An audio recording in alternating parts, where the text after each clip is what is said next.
Vou pedir para você sentar então, e ela fica ali. Sim, fique então.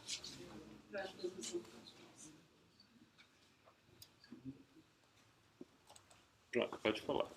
Vamos fechar a porta ali.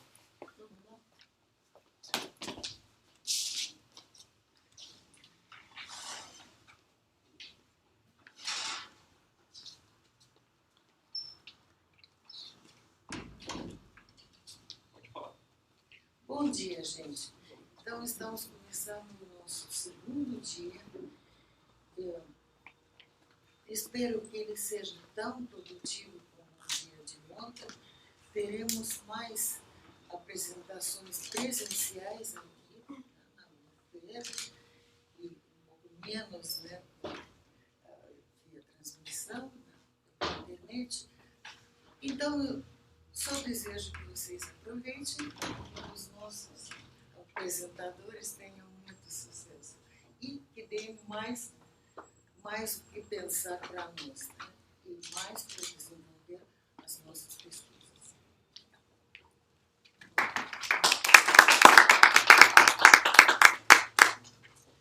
Bom dia a todos. Hoje nós iniciaremos os trabalhos com uma mesa redonda tratando sobre desinformação e fake news.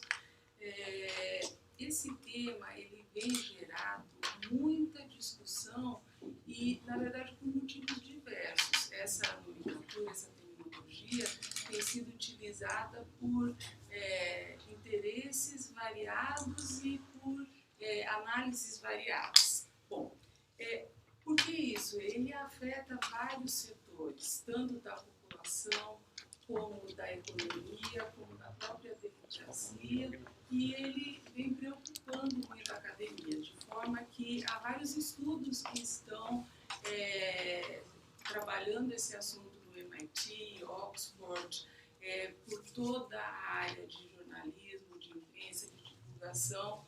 E alguns dos primeiros estudos que abordam os efeitos cognitivos da desinformação, eles apontam para prejuízos cognitivos futuros que ainda não estão bem mensurados. Então, a área da pragmática ela é muito importante para essa análise dentro do novo ambiente de comunicação que ocorre muito através da mídia social. Bom, por conta disso, as grandes instituições que estão trabalhando com o assunto entendem que uma solução para o problema ela tem que ser efetivamente global. E é por isso que elas aceitam de braços abertos todas as contribuições que os indivíduos e as instituições possam fazer. Quando eu vim trazer esse assunto da análise do ambiente de desinformação através da pragmática, mais especificamente da teoria da relevância, houve muitos, mesmo dentro da academia, que viram um assunto com um certo descrédito, uma certa desconfiança. Em primeiro lugar, porque a questão da desinformação ela é muito mal compreendida, especificamente no Brasil, onde os estudos ainda estão engatinhando e a maioria da produção acadêmica vem em inglês, então ela não tem um acompanhamento tão fácil da população, e também um descrédito em relação à própria pragmática. A verdade é que na fala de abertura, a professora Helena ela já tratou da história que a pragmática vem traçando. Então ela começou como uma ciência de canto, mal compreendida, uma pseudociência, e ela veio crescendo nos últimos anos.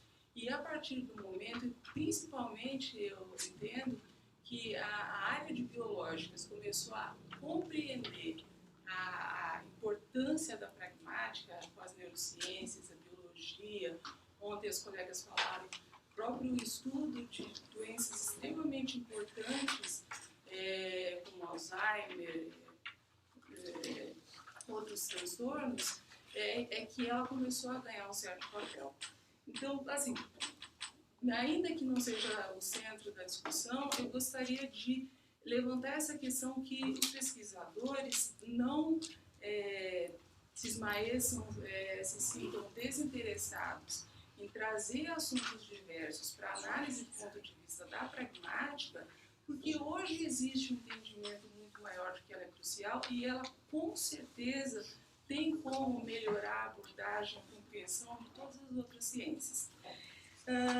Eu vejo assim, colocando um exemplo, o próprio Einstein, quando surgiu a física quântica lá atrás, ele próprio não acreditou nos primeiros estudos. Ele próprio falou, Deus não é um jogo de dados. A gente tem uma manchete aqui do New York Times em que ele fala isso. E você veja, hoje, todo mundo fala em física quântica, todo mundo fala em multiverso. Então, eu acho que é um paralelo pertinente a gente ter uma visão mais aberta e uma compreensão muito melhor de tantas ferramentas que podem ser usadas nessa análise pragmática de diversos assuntos. Eu espero que esse evento possa abrir os olhos de outras áreas da pesquisa para uma compreensão melhor. Enfim, a gente vai falar... Desculpa, pessoal, eu cometi uma fase. Eu sou Angélica Anderson, eu fui tão direto, e eu sou aluna da professora Helena Godoy. E a minha pesquisa exatamente usa a teoria da relevância para analisar o ambiente de desinformação. Bom, alguns erros, algumas falácias. A primeira delas, quando se fala em fake news, é esse entendimento errôneo de que as notícias são verdadeiras. A verdade é que desde que as notícias surgiram em mídia escrita, rádio, elas sempre vieram recheadas de erros, de falsificações, de registros incorretos. Sempre a gente teve sujeito a muita ciência sucata sendo publicada pela mídia oficial. Na verdade, foi só em 1923 que a Sociedade Americana de Editores de Jornais fez o primeiro código de ética. Na época, era muito comum notícias mirabolantes para chamar atenção. Foi quando começou a haver uma correção. Além disso, a gente vive hoje uma situação de credibilidade decrescente das notícias, que, na verdade, é uma crise muito maior. É uma crise de credibilidade nas instituições, por motivos diversos. Enfim, é uma crise de credibilidade nas instituições. Se vocês forem pensar, as notícias falsas, elas vêm muito, as notícias do nazismo para influenciar as pessoas, as teorias de conspiração, para citar um exemplo, o caso de Kennedy, que até hoje rende uma série de teorias. Enfim, a imprensa oficial, ela nunca teve verdadeiramente um compromisso com a verdade. O interesse da imprensa é vender jornais e muitas vezes defender áreas específicas. Um complicador que surgiu nos últimos anos é que muita gente depende da mídia social para se informar. No passado, as pessoas assinavam jornais, revistas e se informavam através do jornalismo oficial. Hoje em dia, muita gente só sabe do que está acontecendo porque recebeu uma atualização no WhatsApp, no Facebook, e isso ainda contribui para o declínio da confiança, contribui para uma dificuldade de distinção entre o que é notícia. Porque muitas vezes blogs, editoriais, memes, eles vêm disfarçados como notícia. E não existe uma compreensão para diferenciar o que realmente é uma informação, do que é uma opinião, do que é uma mentira.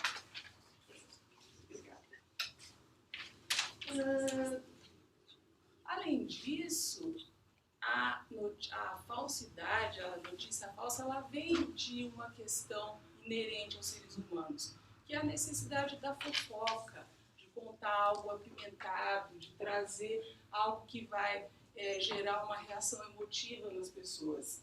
E também um desejo de proliferar as nossas crenças e consolidar na mídia. Então, hoje existe uma necessidade muito grande de consolidar isso na mídia social, de que a minha opinião seja aceita, seja incorporada por todos. Além disso, um outro aspecto do nome fake news é um modelo de negócio. A mídia, a internet, ela busca atenção. A atenção ela é vendida e ela é comprada. Então, aqueles aplicativos que obtêm a nossa atenção, eles a vendem por um valor muito alto. Então, o negociar da atenção, ele gera muito lucro. E muitas pessoas não conseguem perceber que por trás dessas notícias existe uma venda da sua atenção.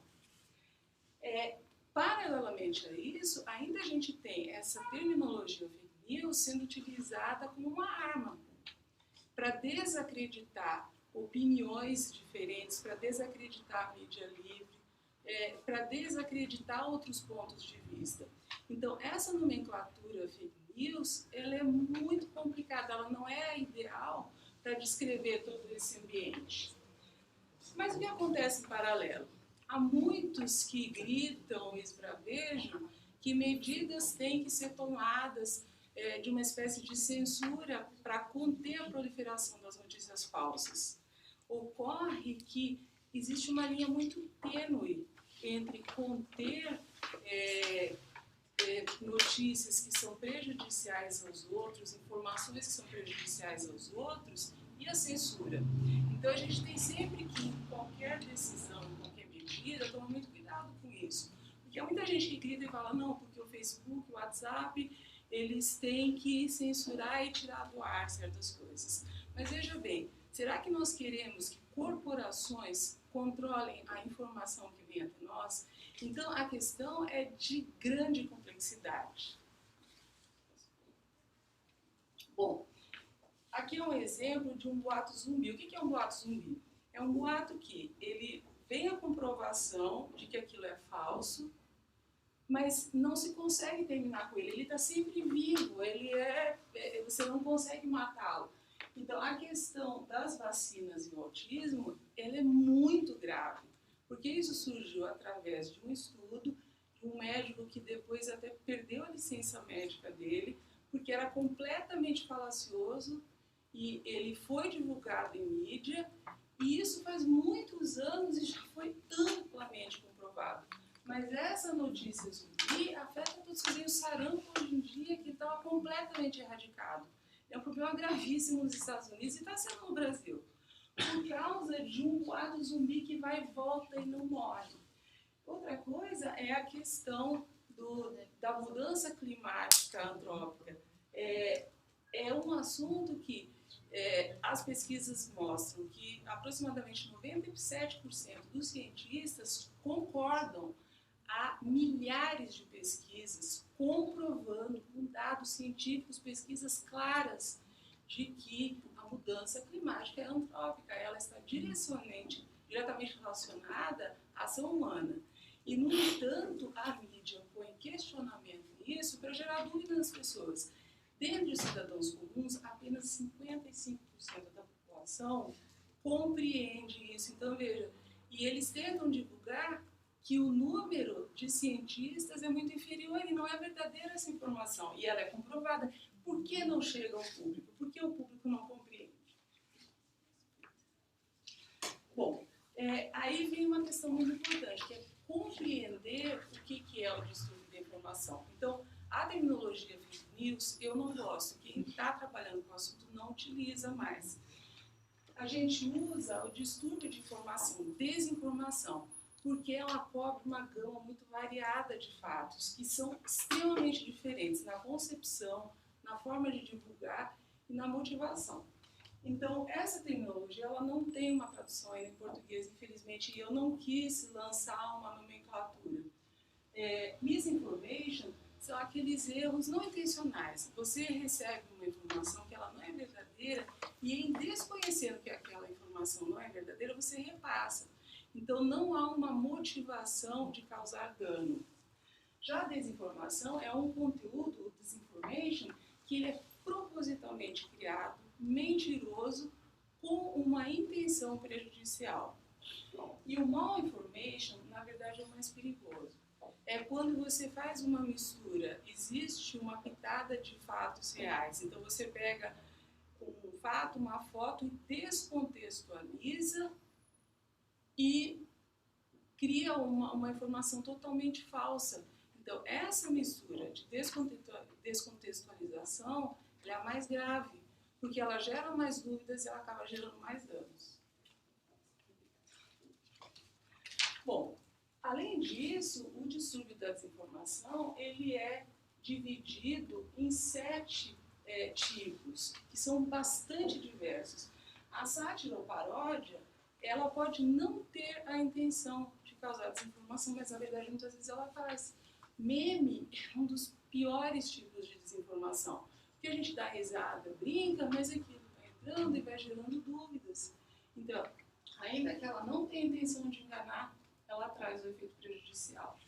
O conteúdo enganoso é quando a gente tem o uso enganoso de uma informação para emoldurar um assunto do indivíduo. Então você pega uma pessoa e pega um fato particular que houve na vida pessoal e relaciona isso com a vida profissional dela e cria uma mentira. O conteúdo impostor é quando fontes genuínas são personificadas. Então, muitas vezes vocês veem lá uma notícia que está um CNN e a logomarca está um pouquinho diferente da verdadeira. Diferente o suficiente para a CNN não poder processar, mas semelhante o suficiente para as pessoas acreditarem e comprarem aquilo como uma notícia. Mas é uma personificação. Há o conteúdo que é completamente fabricado, falso, 100%, não tem base nenhuma na verdade, mas que é feito com a intenção de causar prejuízo. A falsa conexão. Você coloca uma manchete dizendo uma determinada coisa, com uma foto dizendo uma determinada coisa, ainda que o texto seja verdadeiro, a conexão não é correta. E a verdade é que a maioria das pessoas lê as manchetes, elas não leem o texto. Então a pessoa fica coberta, porque eu não contei algo mentiroso, mas na verdade ela fez uma relação mentirosa. O que estava no texto não tinha nada a ver com a manchete. Um contexto falso. Você, de novo, pega um conteúdo que é verdadeiro e coloca num contexto falso. A gente vê isso muito em meme, né?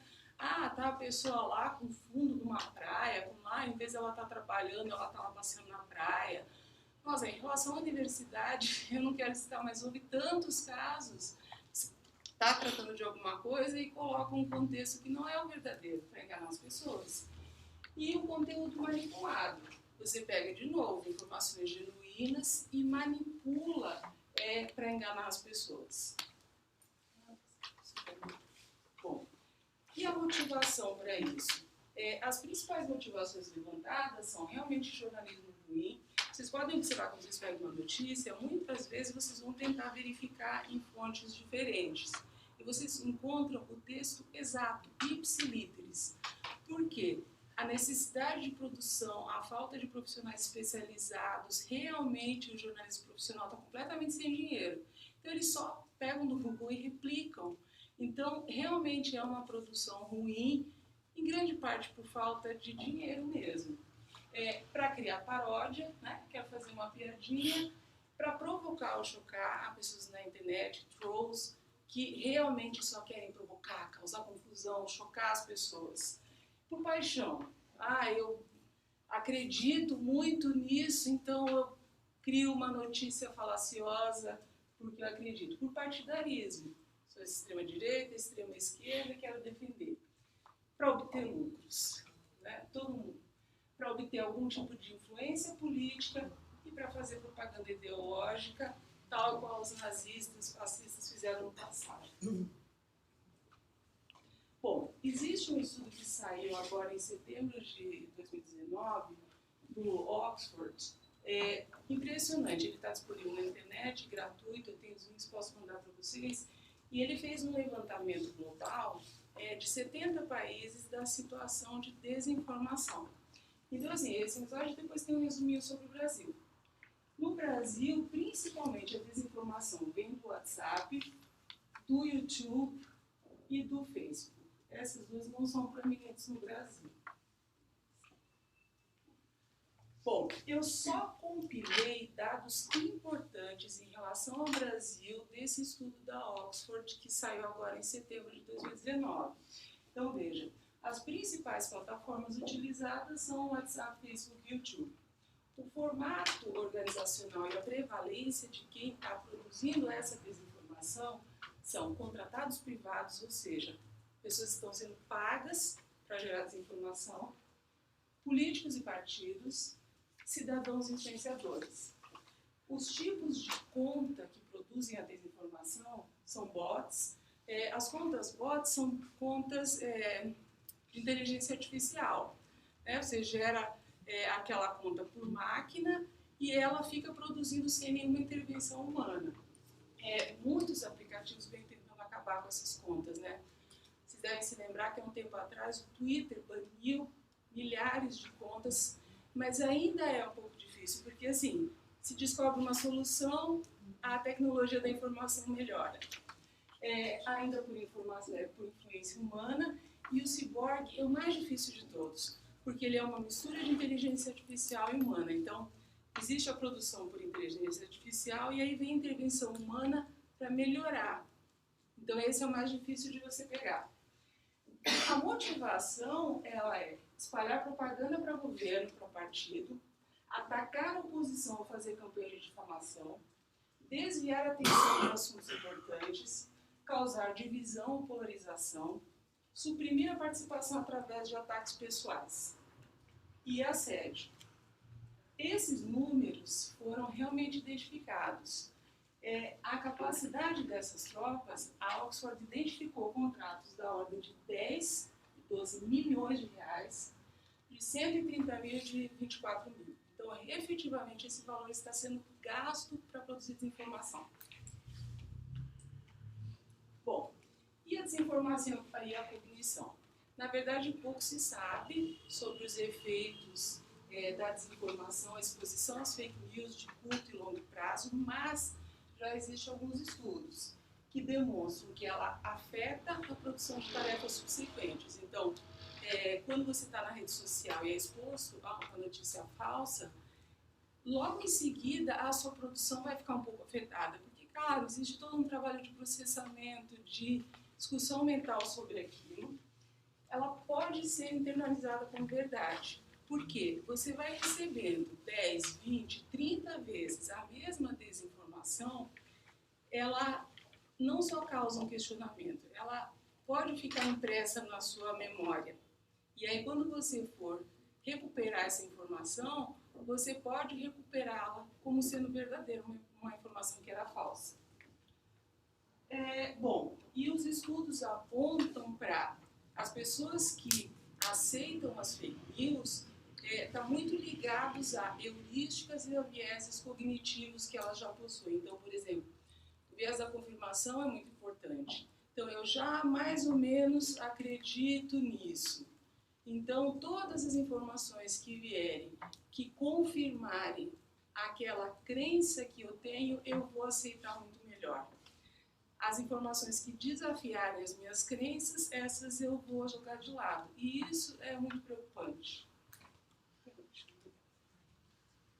E, finalmente, o meu estudo visa trabalhar com a desinformação do ponto de vista da teoria da relevância. Então, a teoria da relevância prevê que nós maximizamos a relevância das coisas. A evolução dos sistemas cognitivos humanos, elas têm mecanismos de recuperação de memória que eles já ativam suposições na nossa cabeça relevantes, e os nossos mecanismos inferenciais, eles tentam processar de uma forma mais produtiva. Então, cada vez que eu ouço uma informação, automaticamente o meu sistema cognitivo, ele tenta processar de uma maneira que utilize menos esforço para um maior ganho cognitivo, e ele recupera as informações que façam mais sentido dentro de todo um contexto. Só que, quando nós passamos dentro da teoria da relevância a analisar a comunicação implícita e explícita, é quando talvez nós possamos debulhar um pouco essa desinformação. Por quê? Nós temos que trabalhar com a intenção subjacente por trás de uma informação. Então, uma das linhas de análise é tentar verificar qual a intenção quando da produção daquela desinformação. para poder entender o porquê. E também o ambiente cognitivo mútuo. Porque quem produz informação falsa pode estar partindo de um pressuposto que dentro daquele grupo já existe um conjunto de crenças que eu posso ativar através de uma determinada imagem, através de uma determinada mensagem, que dentro daquele ambiente que eu crio entre a nossa comunicação, no caso em mídia social, que faça sentido para aquela pessoa e por isso ela acredite que aquela informação falsa é verdadeira. Então, esse tipo de análise, que é bem complexa, não sei o quanto eu vou conseguir nessa primeira fase do estudo, ela realmente pode auxiliar em todos os aplicativos que estão sendo desenvolvidos para rotular desinformação e também na educação. Porque, na verdade, tudo passa pela educação. Quando nós compreendemos com o que nós estamos lidando, o ambiente que nós estamos, é muito mais fácil discernir. Eu não quero usar mais tempo, porque a gente tem vários colegas, talvez eu tenha ultrapassado até um pouco. Obrigada. Eu tenho mais dúvida. Não tem uma dúvida. Você quer vir para frente para falar? Porque a gente está gravando tudo. Você pode vir até aqui? Por favor. Não seja tímido. Nós estamos aguentando firme aqui.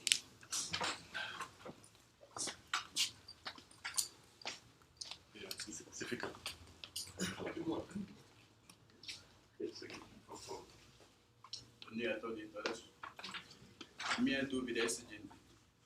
Tipo, como eu posso reconhecer uma informação que é falsa? O caminho que eu posso procurar para entender que essa informação que eu estou recebendo é uma informação falsa rapidamente. Porque no meu país atualmente está havendo uma crise política. Já estou aqui há 6 anos. E um pouco distanciado com a nossa realidade. Quanto mais que eu entro no Facebook, aí escutando direto, a pessoa fala aquilo, o governo faz aquilo e isso, e a outra pessoa entra, fala da outra parte. E eu fico com dúvida, às vezes mando mensagem para a família, será que aquilo que eu estou escutando é verdade? As outras famílias dizem sim, mas eu não. Eu fico com dúvidas. E qual é o caminho de reconhecer uma informação? Eu acho que você não tem resposta fácil, né? Não, mas até eu posso dizer assim, como o pessoal que está trabalhando com desinformação está trabalhando? Através da checagem de fontes. Então, algumas dessas checagens, elas podem ser feitas por qualquer cidadão comum. Primeiro, você vai checar as fontes. Então, uma das coisas é essa verificação bem visual. Está um CNN com uma logomarca esquisita. Pronto. Você verifica outras fontes confiáveis para ver se aquela informação bate. Então, outras mídias que você saiba que são confiáveis e aí você vê a diferença na formulação. Outra forma é você olhar Google mesmo. Então, às vezes tem uma foto, o Google permite você pegar aquela foto e buscar aquela foto na internet. E aí você vê se aquela foto está associada com um momento diferente, com uma notícia também. Exatamente. Então, por incrível que pareça, o próprio Google permite você pesquisar a imagem, pesquisar a chamada e você comparar as fontes. Existem outros aplicativos, aquele Wolfram, como é o nome? Wolfram Alpha. O Wolfram Alpha, ele é um aplicativo aberto e que ele tem uma quantidade de informações enorme e ele é bastante confiável. Então, muitas coisas você pode colocar no Wolfram Alpha e verificar qual a informação que vem. Então, na verdade, você acaba tendo que dividir aquela informação em imagem e texto e comparar.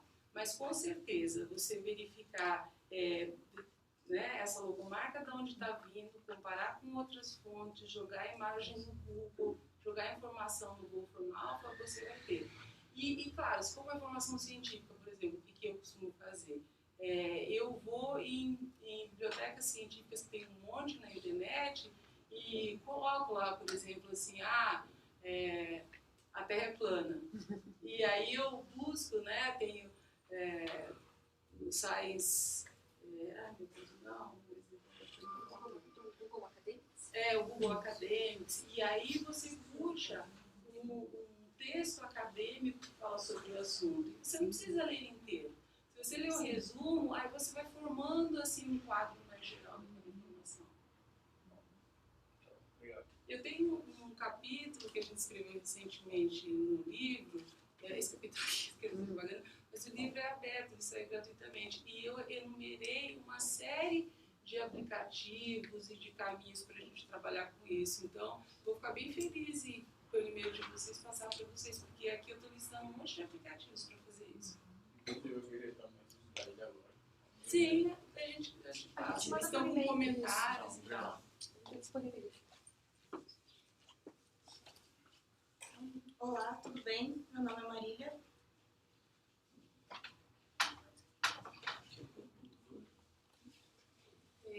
Pessoal técnico, Você tem um PowerPoint, é isso? eu Vai acho passar um que PowerPoint? talvez é melhor a gente compartilhar com esse microfone. Desculpa, pessoal, essa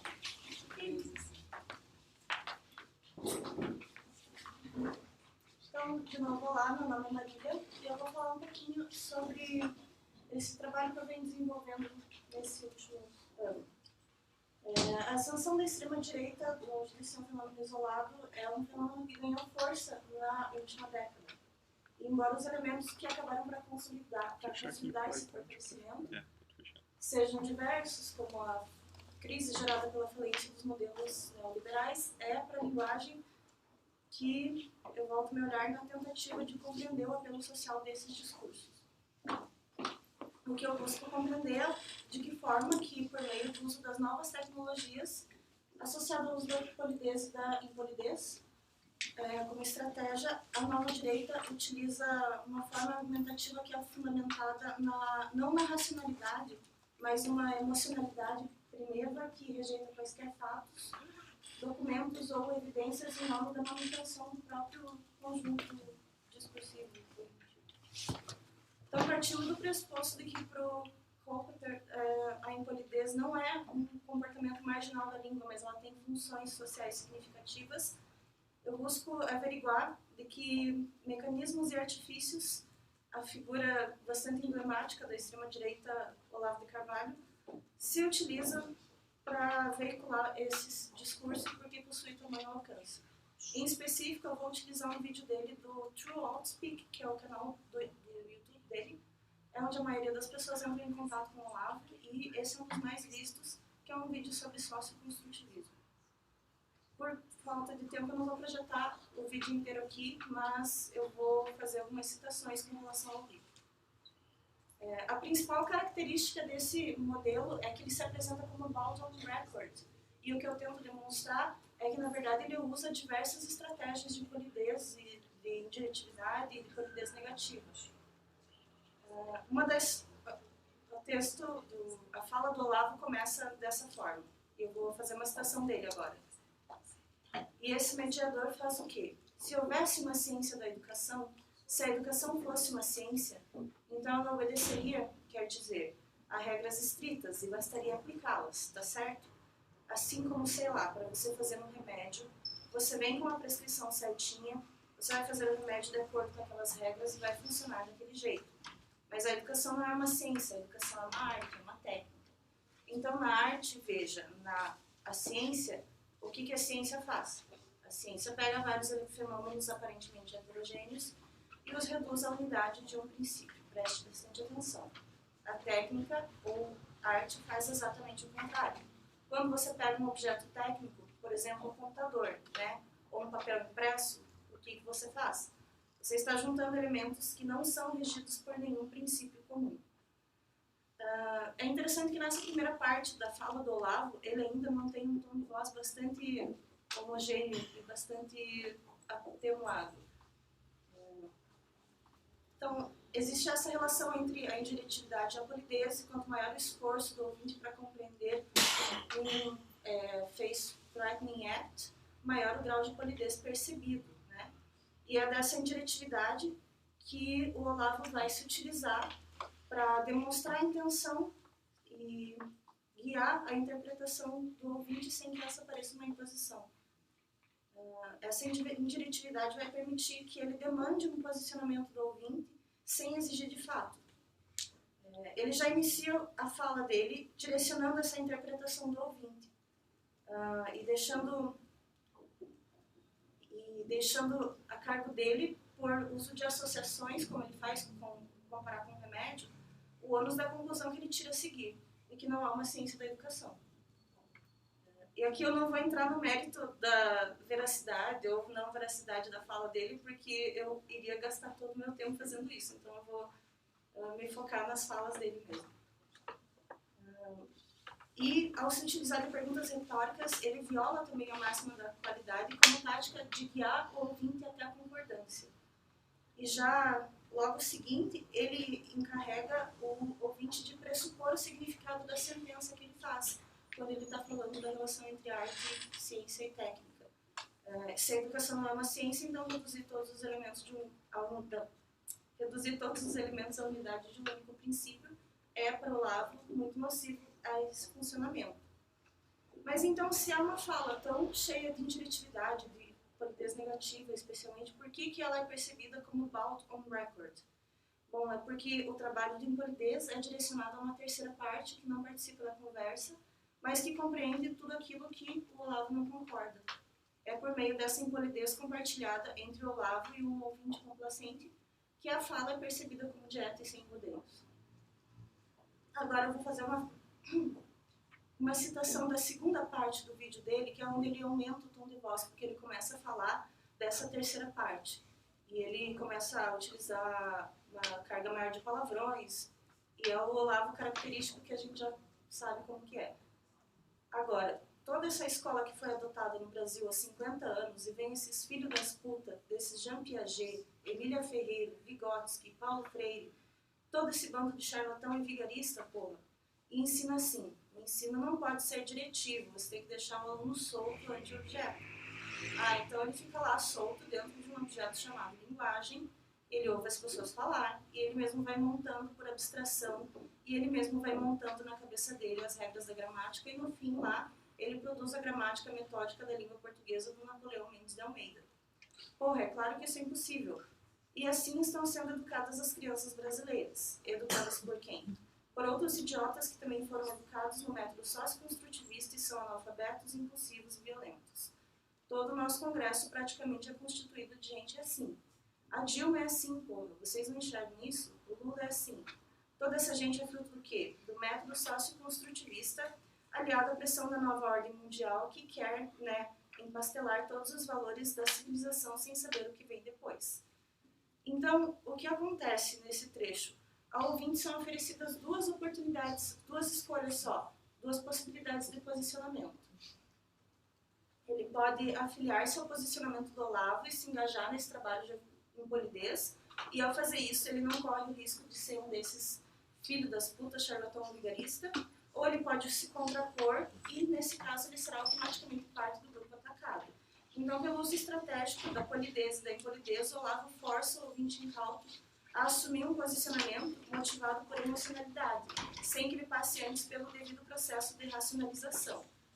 A relação entre a indiretividade e a polidez, quanto mais indireto, maior o grau de polidez percebido, faz com que o contrário pareça verdadeiro, apesar de não ser. Tem-se a impressão de que quanto mais impolidez aplicada, mais direta e sem inferência seja no fala. A estratégia adotada nesse último trecho é de deslocar o interlocutor. O Olavo vai se dirigir a um ouvinte com a intenção de atingir outro. E, no entanto, essa estratégia não tem como objetivo proteger a face do ouvinte-alvo, mas sim criar uma familiaridade e aproximação entre o Olavo e o ouvinte real, quem está assistindo o Throat Spin, que já começa a se caracterizar nesse momento, se ele chegou até aqui sem levantar nenhum questionamento, como um ouvinte cúmplice, né? O Cooper, no trabalho de 1996, vai identificar que a impolidez compartilhada estreita os laços entre as partes que a praticam. E o resultado é que, ao participar do trabalho de impolidez com o Olavo, o ouvinte se distancia dessa terceira parte, caracterizada como sem individualidade, para assumir um certo lugar de poder discursivo do lado de quem está praticando o Face Threatening Act. mas, no entanto, não é um lugar de poder sem hierarquizações.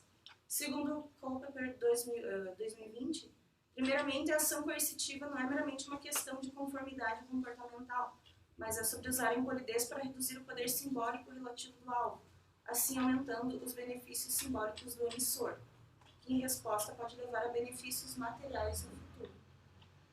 Então, ao direcionar esse comportamento do ouvinte, fazendo crer que ele chegou a essas conclusões por conta própria, o Olavo aumenta o próprio poder simbólico ao mesmo tempo que consegue essa familiaridade com o ouvinte.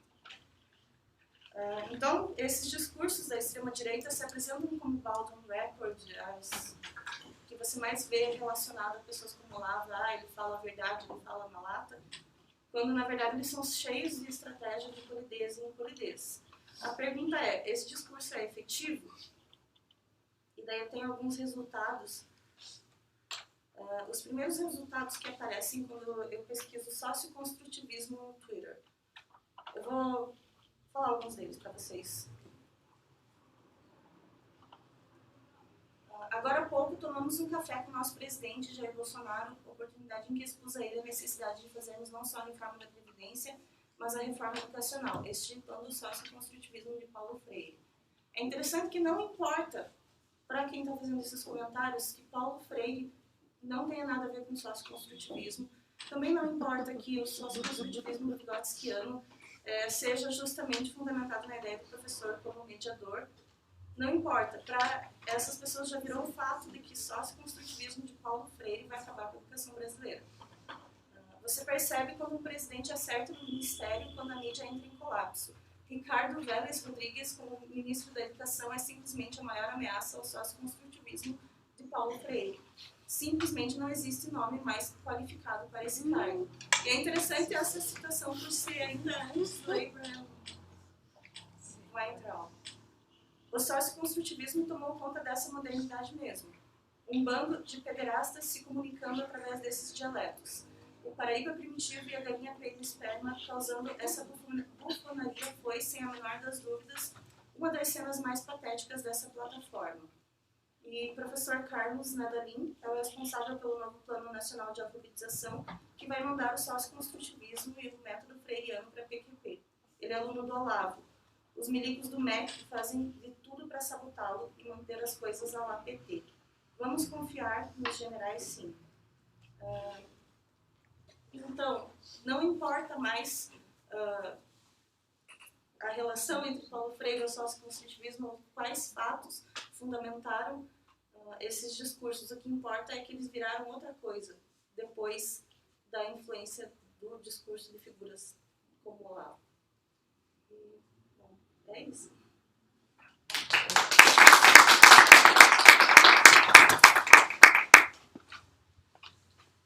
Perguntas, pessoal? Eu e o Maurício optamos por não fazer a nossa parte teórica, né, nossa exposição teórica, para privilegiar o que a gente achava mais importante, que é a apresentação da Angélica mesmo da Marília, né. Vou falar um pouquinho, acho que o Maurício vai falar, comentar um pouco também, se sobrar algum tempo ainda a gente debate alguma coisa. Né. A pergunta do Davi foi muito importante porque ele começou pelo fim, que é o que mais importa, né? Tá, nós temos todos esses problemas para lidar com os distúrbios de informação, né? E o que a gente faz com isso? Como é que a gente se livra disso, né? E como o Maurício ali ensaiou começar a responder, não existe uma resposta fácil, né? É um pouco complicado. Por quê? Cognitivamente falando, dentro da perspectiva da psicologia, minha formação básica de psicólogo, dentro da perspectiva da psicologia, você tem esses tipos de desinformação que a Angélica apresentou, né, desses distúrbios, né, na verdade a desinformação seria só um tipo de distúrbio de informação, né, mas a gente não tem tradução ainda para os outros. Então vamos tratar por cima fake news como desinformação. Acho que a gente não vai estar fazendo nada de errado. Todos esses tipos de desinformação é como se eles, para tentar fazer uma analogia, como se funcionassem como vírus, né? Como que os vírus infectam o nosso sistema imunológico? Eles se encaixam, né? Eles são como se fossem chaves que se encaixam com proteínas que a gente já tem no nosso sistema. Então, A desinformação também, ela é estruturada, ela é moldada de uma maneira que se encaixa com o que a gente já tem dentro do nosso sistema cognitivo. A desinformação, ela aproveita dessas vulnerabilidades que nós temos naturalmente no nosso sistema. E quando eu falo em vulnerabilidade do sistema cognitivo, não estou falando de um problema de projeto do ser humano, né? Um projeto errado do cérebro, mas simplesmente de coisas que, ao longo da evolução, funcionaram muito bem. Mas que a gente chega agora no ambiente informacional, que ele é excessivo em notícias que são ambíguas, que são estruturadas para enganar a gente, ou que simplesmente são notícias demais, são informações demais. Tá? Acho que alguns de vocês já devem ter lido em alguns autores que hoje em dia a informação é tóxica. Né? Informação sempre foi muito útil ao longo da nossa evolução, porque te dava dados para você se movimentar no ambiente. Então, por que comunicação é tão importante? Porque a partir do momento que a gente, como ser humano, consegue se comunicar, o teu amigo pode chegar e dizer, não segue por esse caminho aí não, que lá tem um tigre. Tá? Ou, vamos por aqui que lá eu vi onde estão as presas e a gente vai comer bem hoje. Tá? Para isso que surge a comunicação. Mas quando você tem um ambiente como o nosso, onde você não consegue mais lidar com a quantidade de informação, ela se torna tóxica. Então, Davi, a primeira coisa que a gente faz hoje em dia para se livrar, para tentar escapar desse problema é filtrar as suas fontes e o quanto de informação você precisa. Você não precisa de toda a informação que você recebe hoje em dia. Tá? Limitando essa quantidade de informação que chega até você, fica mais fácil dar o próximo passo, que é começar a identificar o quanto disso é informação de verdade relevante para você e o que é desinformação. Tá? A Marília tocou ali na questão das estratégias utilizadas pelo Olavo, estratégias dentro da teoria da polidez, né? Dentro da pragmática. Mas essas estratégias do Olavo, elas também se encaixam com esses vieses cognitivos, que é o que a gente chama dentro da psicologia e da teoria cognitiva como um todo, né? Das ciências cognitivas como um todo. O que são os vieses cognitivos? São essas vulnerabilidades que eu estava falando. De como que a gente tem uma facilidade para absorver mais rapidamente um certo tipo de informação ou de certas respostas automáticas que a gente dá para coisas do ambiente. Isso que a Angélica falou como as heurísticas, né? Citou rapidamente ali as heurísticas. Então as heurísticas seriam isso. Esquemas cognitivos ou de comportamento ou até mesmo emocionais que são respostas automáticas que a gente apresenta para o que está no meio, para o que está no ambiente. Tá?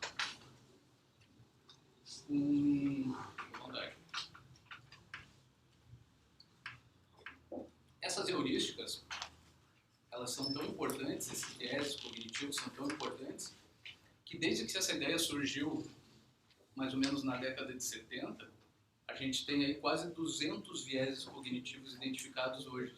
Tá? 200 atalhos que o nosso cérebro pega para responder ao ambiente. 200 maneiras automáticas ou mais simples ou mais fáceis de responder ao que acontece à nossa volta. Né? Vou falar só de um para vocês, ou dois, eu não quero ultrapassar muito. Heurística da disponibilidade. Tá? O que é a heurística da disponibilidade? A gente tem uma tendência, como ser humano, com esse aparelho cognitivo que evoluiu, a sempre pegar a informação mais disponível ou mais abundante como a primeira resposta para alguma coisa. Então, por exemplo, se eu pergunto para vocês, para responderem rapidamente, sem pensar muito, qual é a capital da Austrália? Tá? Muita gente pensa em Sydney. Tá? E é Canberra a capital da Austrália. Mas por que a gente pensa em Sydney? Porque lá teve as Olimpíadas de Sydney. Sydney é a maior capital da Austrália, né? Tem quase, se não me engano, 500 mil habitantes. E Canberra, que é a capital, tem 1/10 disso. Tá? Em Sydney tem lá a Ópera de Sydney, que é aquela construção arquitetônica que é famosa no mundo todo. Então veja, Sydney foi muito mais exposta à mídia mundialmente, né? Então, quando a gente se depara com um problema a respeito disso, ela surge como o primeiro dado. Isso toca nas coisas que a Marília falou e também no que a Angélica falou ali, de como que uma fake news basicamente funciona. Então, a fake news se repete mesmo que errada, porque ela se torna uma informação abundante no ambiente e está disponível muito facilmente. Então, vejam, isso é uma característica de como o nosso cérebro funciona, que, nesse ambiente informacional que a gente está, acaba se voltando contra a gente. Tá? E as pessoas que sabem disso vão utilizar essa informação, essas heurísticas, para criar as fake news e manipular o que a gente faz, o que a gente pensa. Tá? Quer falar, Maurício? Qualquer coisa completa? Eu acho que você está satisfeito? Não, bola no final ali. Beleza. Pode começar. Não, Gente, bom dia. Como o atraso foi meu, eu vou assumir o ônus de diminuir um pouco o tempo da minha fala também. Mas eu, na realidade, eu não vim tanto falar nem de fake news e nem tanto de pragmática, no final das contas. Eu vim falar de algumas questões teóricas que são prévias a uma teoria semântica, uma teoria pragmática, etc. e tal. São questões mal resolvidas na história do desenvolvimento das ciências da significação. E que coisas que me levam a crer que essa ideia extremamente positivista de que se combate as fake news com mecanismos de verificação na realidade, eu particularmente não acredito nisso e acho que se a gente embarcar cada vez mais nessa, a gente vai meio que se dar mal, né? Para começo de conversa, eu gostaria de lembrar que verdade e falsidade são características da linguagem de sentenças, né? Sentenças são falsas ou são verdadeiras, né? Preposições são falsas e são verdadeiras, né?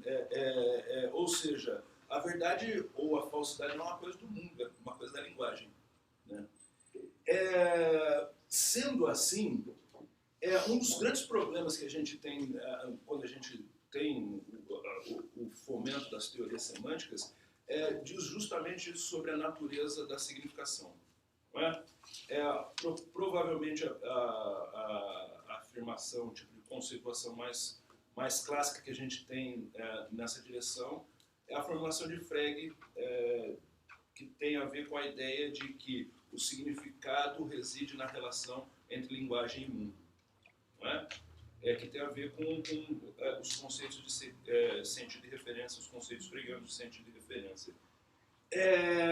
Então, vejam, um dos grandes problemas quando a gente tem essa distinção entre sentido de referência numa teoria semântica é que tem coisas na linguagem que não tem relação com o mundo, mas tem significado, como os verbos psicológicos, por exemplo.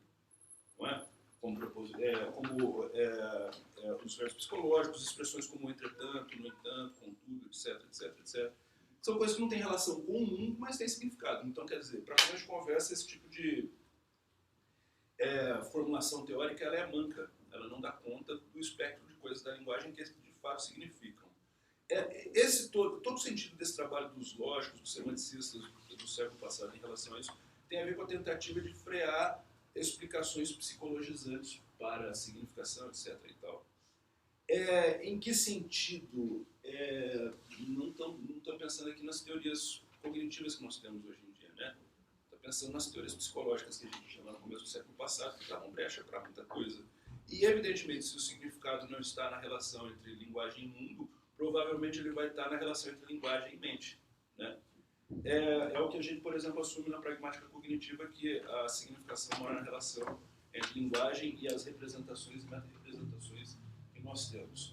Portanto, a verdade não é uma coisa de procurar no mundo, é uma coisa de como as pessoas avaliam o que se fala sobre o mundo, não é? Para começo de conversa. Para a segunda conversa, uma coisa que eu acho que é bom ressaltar, que fake news não é um termo do jeito que se utiliza hoje em dia, não é um termo relacionado a efetivamente notícias, não é? E não necessariamente também coisas que são completamente falsas, etc. e tal.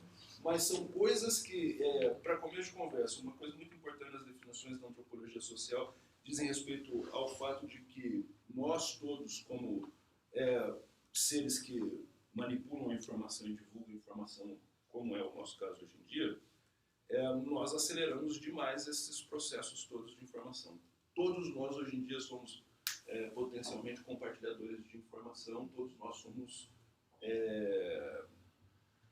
vetores, veículos de informação e desinformação. Isso acarreta esses problemas cognitivos, psicológicos, do tipo, talvez nós não tenhamos mesmo aparatos suficientes para avaliar toda a informação que a gente está exposto, etc. e tal. Mais do que isso, a gente tem que pensar que as fake news elas estão muito relacionadas a... Quando a gente diz fake news nos termos de hoje em dia, é muito relacionada a guerras e embates ideológicos, tudo bem? Quer dizer, essa questão dos embates ideológicos por meio de fake news, coisa e tal, não tem muito a ver com o mundo real, de verdade. Né? Eu acho que eu vou citar aqui já um caso clássico que a gente teve nas eleições brasileiras, que é a tal da mamadeira de piroca, que todos nós sabemos que é um troço que... Quer dizer, nós que trabalhamos em ambientes acadêmicos, escolares, nós sabemos que isso não existiu, né? Em nenhum momento, né? Mas esse tipo de coisa cria verdade aonde? Não é no próprio, no mundo e na relação da linguagem com o mundo. É na relação da linguagem com a própria linguagem. Eu vou pular um monte de questão teórica aqui para pensar no que alguns colegas nossos, socio-interacionistas, etc., a galera bakhtiniana da dialogia pensando aqui especificamente no trabalho da Ingeborg Lassakock e do Marcuse sobre referenciação. A ideia deles de distinguir o conceito de referência do conceito de referenciação é justamente apagar essa ideia simplista de que a significação está nessa relação entre linguagem e mundo, para promover a ideia de que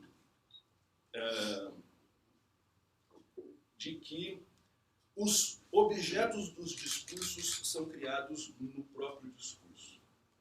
Tudo bem? Quer dizer, eu vou pegar aqui um exemplo. Por exemplo, coisas típicas que a gente tem aí nos textos de introdução à linguística. Né? Coisas do tipo: Ferdinand de Saussure é frequentemente reconhecido como pai da linguística científica, da construção referencial. A gente pode, de repente, lá no texto, encontrar algo do tipo: o mestre genebrino, que é a reconstrução. Não é? Vejam, quando eu estou me referindo ao Ferdinand de Saussure aqui, nessas duas ocasiões, eu não estou simplesmente apontando para o mundo por meio de linguagem. Eu estou construindo, junto com o meu interlocutor, uma ideia desse objeto que está sendo referido. Tudo bem? Acho que um caso bem dramático, assim, que fica explícito na literatura contemporânea, é o caso do Voldemort, né? Aquele que não deve ser referido. Que de forma nenhuma a expressão referencial aquele que não deve ser mencionado é mero apontamento do mundo, né? É a construção de um objeto do mundo. O que me preocupa muito em relação a isso? Porque quando a gente tem... Vou pegar algo que aconteceu anteontem, uma enunciação do nosso querido presidente, que aconteceu anteontem, que muito provavelmente é fake news. A gente não sabe ainda se de fato mas muito provavelmente é fake news. Vou fazer a citação e depois eu faço a análise e aí eu já encerro.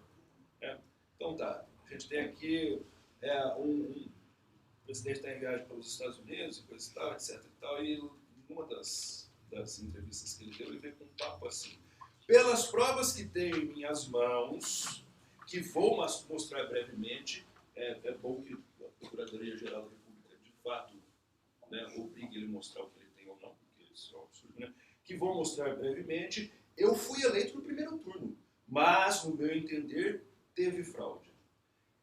Nós temos não apenas palavras, temos comprovado, brevemente quero mostrar porque precisamos aprovar no Brasil um sistema seguro de apuração de votos. Caso contrário, passível de manipulação de fraudes, então acredito até que eu tive muito mais votos no segundo turno do que se poderia esperar e ficaria bastante complicado uma fraude naquele momento. Veja, o que ele está colocando em dúvida aqui é o próprio processo eleitoral que a gente passou em 2018. Obviamente ele não está botando em dúvida a própria eleição dele, mas ele está botando em dúvida a eleição do Congresso, não é? Mas esse tipo de coisa, ele falou aqui que vai provar, vai mostrar, não vai ficar só na palavra. Nós conhecemos muito bem o método dessa nova direita que está por aí, que é justamente de não mostrar nada e sempre afirmar em cima de afirmação, em cima de outra afirmação, em cima de outra afirmação. E esse conjunto de afirmações constrói essa verdade meramente linguística na qual esse povo trafega. Todo mundo já falou bastante de viés cognitivo, coisa e tal, coisa que a Angélica falou muito interessante é que essa coisa de fake news tem muito a ver com um ambiente de descrédito das instituições, não é? Essa fala do nosso camarada aqui, ela é inteirinha construída dentro disso. E é esse descrédito das instituições que cria a verdade da afirmação do nosso querido presidente. O que eu quero dizer com isso? Eu não sou, obviamente, um relativista, pelo contrário. Eu acredito, sim, na ciência, eu acredito, sim, nas verificações todas da realidade. Mas a gente achar que a gente vai desconstruir esse ambiente de desinformação massiva na base do apontamento das relações proposicionais comum, eu acho que é uma coisa muito ingênua. Acho que nós temos um processo de educação pela cidadania muito maior, muito mais importante, muito mais necessário do que simplesmente esses processos de verificação do mundo. Tudo bem? A última coisa que eu gostaria de apresentar é muito mais extenso, então eu acho que eu vou parar por aqui para ver se sobra tempo da gente debater alguma coisa. Mas o que me parece é que a gente tem que chafurdar muito mais nas bases das teorias todas que a gente trabalha para tentar entender esse tipo de fenômeno, que é um fenômeno razoavelmente complexo, atual, e que a gente tem dificuldade, de fato. Acho que todo mundo sabe da importância do combate às fake news, da disseminação das fake news e tudo mais, principalmente quando a gente pega coisas como essa galera anti-vacinação, que tem danos reais no mundo concreto, né? Você falou do sarampo, Curitiba está vivendo um surto de sarampo, uma doença que há 20 anos atrás estava erradicada, né? Enfim. O que eu gostaria, então, de deixar para a gente aqui de reflexão, essa é a ideia de que trabalhar e refletir as nossas teorias semântico-pragmáticas nos permite enxergar coisas que não são tão evidentes e tão óbvias assim. E gostaria também de salientar aquilo que a Angélica falou logo no começo, nós aqui da pragmática. Talvez nós tenhamos um ótimo arsenal teórico para tentar lidar com esse mundo complexo, cada vez mais complexo, que surge e que emerge aí para a gente. É isso então, pessoal.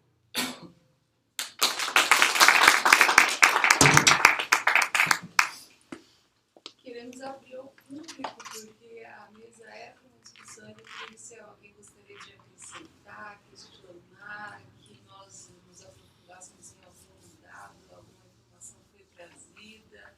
O tema é muito rico, estamos abertos a colocações. Eu queria fazer um comentário, queria que vocês... é mesmo, esqueci disso. Local de Eu não sou da área, mas estou visitando vocês. E eu queria fazer Meu nome é Kátia Siqueira, sou da educação. E uma coisa que me chama a atenção na questão da desinformação é como uma informação pode ser usada como uma arma. Então, ela faz parte de um arsenal bélico. Comentava com a Angélica isso, esse caráter de armamento que a informação tomou no nosso país nos últimos tempos. Eu queria que vocês comentassem um pouco sobre isso. Perfeito. O Orson Welles, né, quando leu A Guerra dos Mundos, ele está promovendo fake news, não nos termos que a gente diz, porque acho que, pelo que eu li do pessoal da antropologia social, duas coisas são essenciais para correlacionar com esses termos fake news no nosso tempo. A primeira é a grande difusão de informação por meio das tecnologias de informação. E a segunda é justamente os embates ideológicos. Fake news se insere nesse sentido, né? Nessas guerras ideológicas, nessas grandes guerras ideológicas que nós todos estamos vendo. Aqui, eu não sei de onde que o nosso colega Davi é. De onde que você é, Davi? Guiné-Bissau. Não é só na Guiné-Bissau que vocês estão passando por esse problema, nós estamos aqui também, nos Estados Unidos, na Europa, e eu acho que sim, essa questão do ferramenta de guerra. Fake news é ferramenta de guerra. Eu vou fazer um complemento nisso. Na verdade, quando eu comecei assim, a imaginar o que é exatamente que eu ia estudar mais aprofundadamente, veio, na verdade, de um estudo da comunicação via mídia social. Porque algumas pessoas que já não são tão novinhas, que vieram da época, assim como eu, em que não havia mídia social, a comunicação entre as pessoas, entre o mundo, a troca de informações, ela se dava de uma maneira muito diversa. E na verdade, vocês devem se lembrar que não faz tantos anos assim, vamos citar 40 anos atrás, a informação demorava muito para chegar, ela vinha através de forma impressa, mesmo, tudo era mais lento, a fofoca demorava a chegar, tudo demorava a se disseminar. Então, o advento da internet acelerou tudo isso, e depois a internet propiciou a comunicação, né, dentro dela, e aí com a vinda da mídia social, em que agora tudo é mais do que instantâneo, porque a gente acompanha as coisas em elas acontecendo, né, como a gente está tendo agora. Em estar vendo isso, algumas pessoas distantes estão acompanhando pela internet.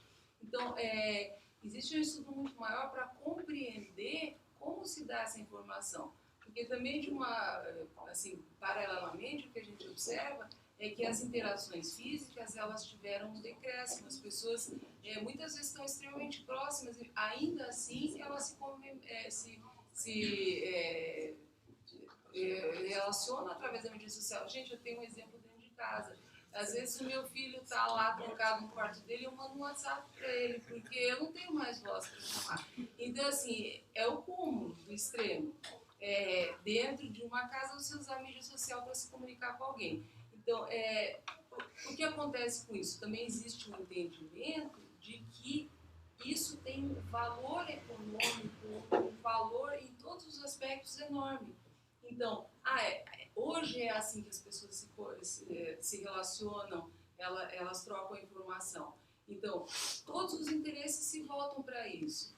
Então, hoje, quando você fala em guerra, né, transformar a informação em uma arma, faz todo sentido, porque esse é o ambiente onde as pessoas estão. As pessoas não estão mais levando frotas de soldados para a fronteira do inimigo. Elas estão guerreando dentro da internet. Você vê, nossa, tem tantos estudos sobre a última eleição americana de 2016, sobre essa influência que a Rússia teve, etc. Nem quero entrar nesse caso, mas esse é um exemplo claro de guerra, né? E existe toda uma preparação para as próximas eleições que estão chegando. E seria muito ingênuo não perceber que vai haver uma guerra. Então, a informação é utilizada como uma arma. Quer dizer, eu tenho uma determinada pessoa que está numa posição X e que eu não quero que ela tenha sucesso nessa posição, e a desacreditação dela, o questionamento dela, é uma arma muito efetiva. Agora, acima de tudo, o que me preocupa é que até não muitos anos atrás, a ciência, pelo menos, ela era respeitada.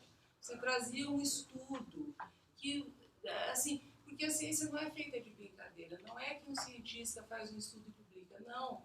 O processo de publicação, ele passa, aquilo vai para um colega dele que discorda completamente dele para que ele reveja os números, isso passa. Então, o processo científico, ele é muito sério, ele não é uma brincadeira.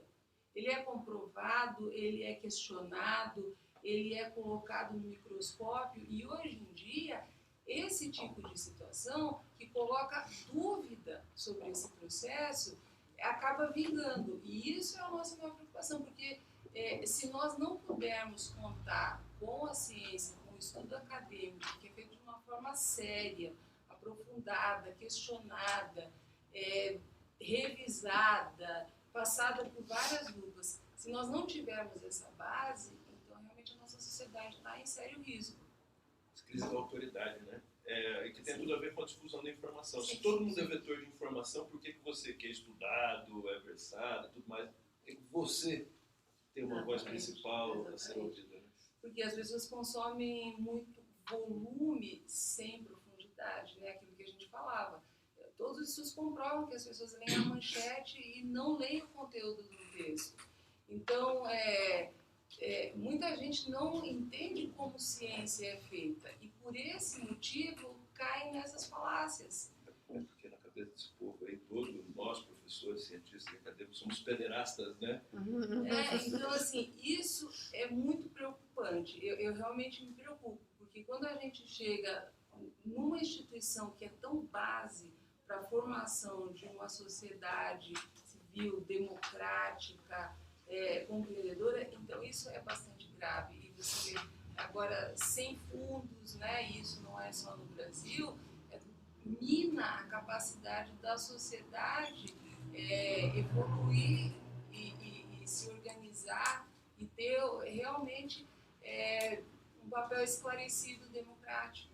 Né? Você vê, até uma dicotomia, exatamente no momento em que existe tanta abundância de informação, que as pessoas não estão se direcionando para informações de qualidade, que estão disponíveis, mas são ofuscadas. Eu tenho vários outros mini estudos sobre acessos a vídeos e a sites de universidades. O YouTube, meu Deus, o canal que tem mais visualizações no mundo é de um rapaz que conta piada e joga jogos de internet. E a gente tem lá Harvard, Cambridge, com palestras assim. Alguns deles, meu Deus, tem 6 mil, 5 mil, 300, alguns vídeos assim valorosíssimos, tem 70 visualizações desse rapaz. Eu acho que ele bateu 3 milhões, não quero citar aqui, não seria muito conveniente. Mas isso é extremamente preocupante, né? O que as pessoas estão efetivamente buscando, assistindo? Por que é que existe, eles têm um papel tão destacado e existe essa desvalorização da informação que realmente vale a pena? Bom, enfim, acho que fui um pouco prolixa, não sei se alguns deles querem comentar. Posso fazer uma pergunta rápida? Não precisa nem comentar, rapidinho. Vocês acham, vocês que estão trabalhando com fake news, principalmente o Aristeu, até questão psicológica, vocês acham que essa questão que está aparecendo de novo, por exemplo, terra plana, gente, terra plana a gente aprende na escola, você vai para a escola, você tem aula de geografia, você vê geopolítica, você vê várias matérias que comprovam e corroboram que a Terra é redonda, e nós temos vários estudos, aquilo tudo que você falou, né, anteriormente.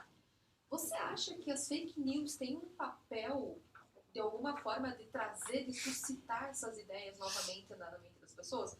Porque às vezes eu fico pensando, tem que ter, alguma coisa tem que estar acontecendo, porque aonde estavam essas pessoas que acreditam nisso até então?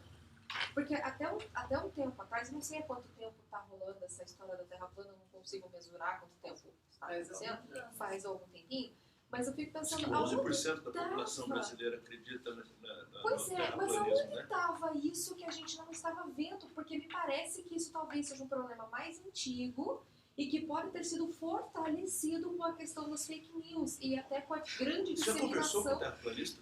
de informação na que hoje em dia... verdade, eu não fiz um estudo muito aprofundado, mas eu achei o tema tão instigante que eu fui ler um pouco a respeito. Esse movimento, alguns números que eu vou dar não estão muito claros, porque eu me preparei para isso, mas eu acredito que tem pelo menos 6 anos. A pessoa que começou com isso não acreditava de fato nisso. Assim, eu li uma entrevista dele, que assim, são coisas que depois foram catalogadas e meio que desapareceram. Originalmente ele queria causar um boom, não era exatamente assim que ele acreditava. E aí, devido à magnitude, pessoas acharam interessante a ideia e foram se associando, e aí vai havendo aquela construção da ciência fajuta. Então você começa a construir dados e hipóteses e coisas. E, inclusive, se eu não me engano, na Netflix tem um documentário em que eles conversam com os terraplanistas e eles fazem alguns experimentos para provar que a Terra é plana. E é meio patético, porque o experimento ele não dá certo, e aí o pessoal, não, é por causa disso, um pouco daquilo, e assim, eu já assisti vários documentários.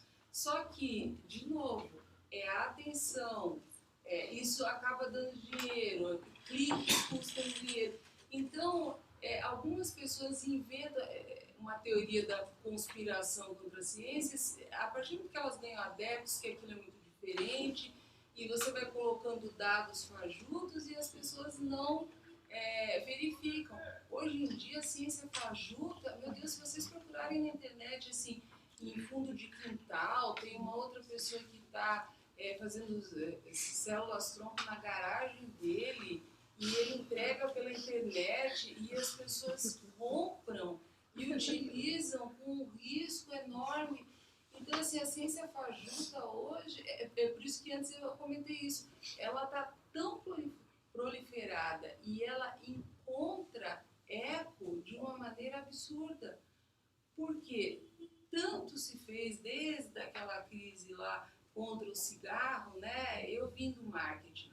Os marqueteiros fizeram tanta propaganda para colocar em dúvida a instituição acadêmica que agora está se voltando contra o mundo. Né? É grave a situação. Eu tenho só um complemento a respeito especificamente da Terra plana, que eu acho que tem um caráter psicológico, né?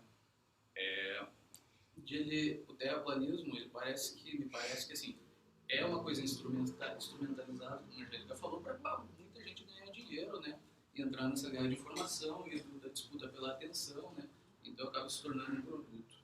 Mas os terraplanistas genuínos, pelo que me parece, tem um caráter que atrai eles para o terraplanismo, porque é como se você de repente tem um acesso à ciência, né? A uma ciência, pelo menos, né? Uma ciência que é baseada naquilo que você vê e não em você ter que acreditar em coisas que você não vê ou que são essencialmente contraintuitivas, né? Por que a gente tem uma guerra contra as vacinas? Porque você injetar uma doença em você para melhorar ou para ser prevenida aquela doença é contraintuitivo, né? Como assim? Né? Como que pode ser? Então, de repente, vem um terraplanismo e diz, não, quando você olha para o horizonte, você vê o quê? Você vê reto ou vê redondo? Né? É o início da pesquisa científica isso, né? O questionamento, a curiosidade, você ir para o mundo, e eles fazem muitos testes, né? Eles não são só teóricos, eles fazem muitos testes, a maioria falha, mas assim, existe uma verve científica ali. Então me parece que tem essa satisfação no terraplanismo de você estar fazendo ciência, sua ciência, e você está construindo aquele com um grupo novo ali, né? Que está questionando essa ciência velha. Desse pessoal aí que fala coisas que a gente não entende, que eles não sabem explicar também, e para entender eu tenho que fazer um mestrado e um doutorado, e é difícil de entrar, e eu sou maltratado. Então, assim, tem uma grande parte de culpa da academia mesmo, né, como já foi falado em vários pontos, mas eu acho que tem esse caráter agregador. Né? Trazer um conforto isso que eu psicológico. porque tem que ter alguma coisa a mais, além da simples Você já ideia conversou com o terraplanista? Eles nem são burros, eles nem... É outra questão mesmo para eles. Essa coisa de ser o outsider da ciência é muito forte para eles. Então, quando eles tentam justificar com coisas do mundo as crenças deles, tem mais a ver com descrença na ciência, com descrença na NASA, etc, etc, etc.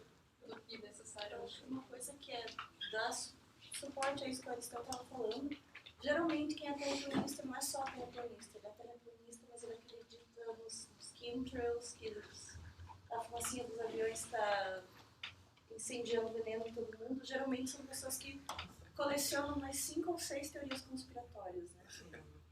E é interessante que nesse documentário que a Angélica falou, assistir, porque tem uma série de cientistas reais falando sobre os terraplanistas também.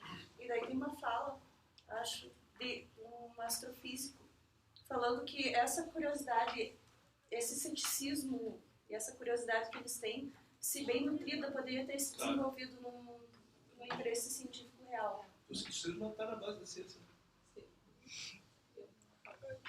Eu tenho uma pergunta sobre... vou te pedir desculpas. Eles vai permitir chegar lá. Transmitir. A gente está transmitindo. Tá.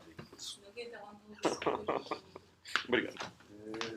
Acho que eu tenho 2 perguntas. Uma é direcionada para o Maurício, da questão sobre a linguagem, especificamente, que é o nosso tema de pesquisa, construção da linguagem pela linguagem, mas eu já chego lá. Eu vou começar por essa da terraplanismo. São coisas aparentemente diferentes. Se tem 12% da população brasileira que acredita que a Terra é plana, a gente tem que tentar distinguir se são pessoas que acreditam que a Terra é plana, se são terraplanistas, que são coisas diferentes, porque tem terraplanista urbanismo virou um movimento ideológico, pseudocientífico. E aí eu acho que bate uma coisa importante para a gente que está interessado em mente, em cognição, a afirmação do Aristeu, porque inferências intuitivas, a abdução de informações do mundo é muito mais fácil ser terraplanista, né? Se a gente não frequenta escola, a gente não tem como dimensionar que a Terra não é plana. Então existe um problema, primeiro, um problema físico-geográfico, real, concreto, existe um problema de educação, que é a população brasileira com déficit educacional, e o outro, que é do movimento político ideológico maldito de desinformação e de divulgação de informações não reais. Colocar tudo no mesmo balaio para falar que a população acredita em terra plana ou em terraplanismo talvez sejam coisas distintas, porque aparentemente inferências intuitivas elas são muito fortes, né? Tá, mas isso é dado tipo, do Instituto de Pesquisa da Folha? Eu vi isso. Então, mas são pessoas que acreditam que a Terra é plana ou são terraplanistas? A gente pode talvez discordar daí dos métodos, pesquisa, etc. Então, porque se bate na inferência... Acabou? Sim. Pode terminar. A primeira coisa é isso. A primeira coisa é que se bate nas inferências intuitivas são coisas distintas. A população não escolarizada que foi para a escola. Quero atrasar isso um dos movimentos todos. A segunda coisa é a gente tem um pouco de evidência histórica, talvez, de que lidar com a verdade no mundo resulta em morte e perseguição. Sócrates, da ideia de verdade, ele morrendo. Você pega João Batista confrontando Herodes no pensamento filosófico, Sócrates, no pensamento religioso, João Batista perde a cabeça. Ricardo Galvão, do INPE. Então, para dar um exemplo. No direito você tem aquela história que virou filme do David Gale, né, que é o cara que submete a execução pela pena de morte, para provar que é uma falácia. Na ciência, tem um monte de e aparentemente esses caras sempre estavam apontando para alguma verdade no mundo, em nome de um ideal. E o problema de lidar com a ideia de construção da verdade pela linguagem, construção da linguagem, da metalinguagem, se não apontar para nada no mundo, a gente sai perdendo, porque a gente é incapaz. A metalinguagem que a comunidade acadêmica usa, que é a metalinguagem científica, para falar de coisas mais próximas do ideal de verdade, ela tem sido completamente ignorada. E ela sempre foi, ela é difícil, ela é mais amarga, ela é mais complexa. E aí, talvez, se a gente aderir à ideia de que a gente pode construir um recurso metalinguístico para combater o que eles fazem muito melhor que a gente, parece um fracasso. Não, eu não acho que é o... Posso voltar? Que é isso? Eu acho que Morrendo de vergonha. Eu acho que é isso, não. Eu acho que quando eu estava falando sobre a questão da construção da realidade pela linguagem, eu estava mais falando da natureza da linguagem. Como combater os problemas que surgem daí, eu não sei. Eu acho que eu concordo com você. A gente precisa de muito mais mecanismos de educação para a cidadania. Coisa que talvez ande muito em falta na nossa realidade social atual. Sim, mas eu vou insistir. A gente talvez. Você falou que você é cético de que apontar para coisas no mundo. Posso? Na hora do almoço a gente termina de discutir, porque acabou o tempo, já comemos o tempo da prestação dele também. Gente, obrigada. Muito obrigada.